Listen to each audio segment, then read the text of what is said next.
So here we have the Ford Fiesta ST line on a 67 plate. I'm going to start off by showing you around the outside of the car, and then we'll hop in and run through some controls on the inside. But from the outside you can see it's a 3-door car with alloy wheels. Let's start off inside the boot and then work our way around the rest of the car from there.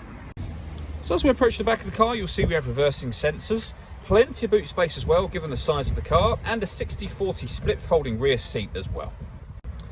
Okay, so we're just going to work our way back round to the front of the car, and then we'll hop in and run through some controls on the inside. But now that we've done a full circle of it, you can see it's in excellent condition the whole way round.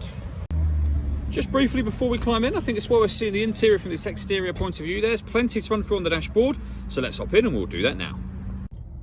Okay, now that we're inside the car, we're going to start with the dials. On the left-hand side, we have the rev counter, and on the right-hand side, the speedometer.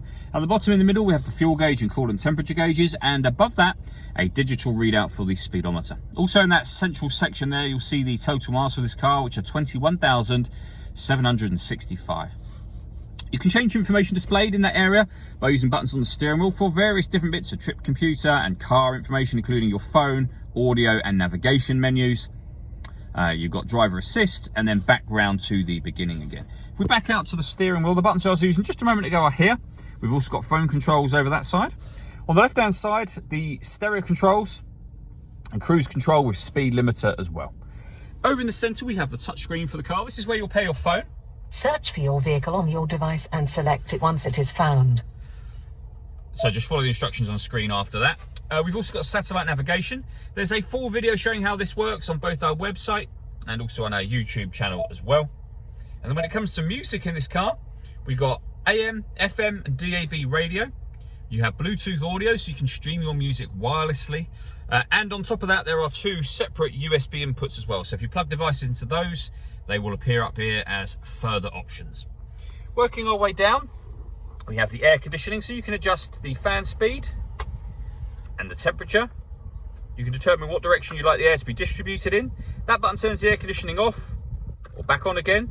You can recirculate the air with that button just there, and that will be a good way of heating the car up or cooling it down quickly depending on the temperature you set on this dial.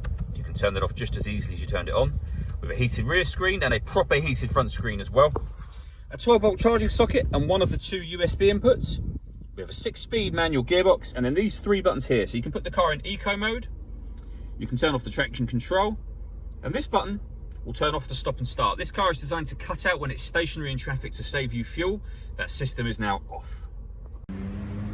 All that leaves me to say is thank you for taking the time to watch this video. If you'd like to come and see the car in person and have a test drive, please feel free to call any of our MJA sites. We'd love to hear from you soon.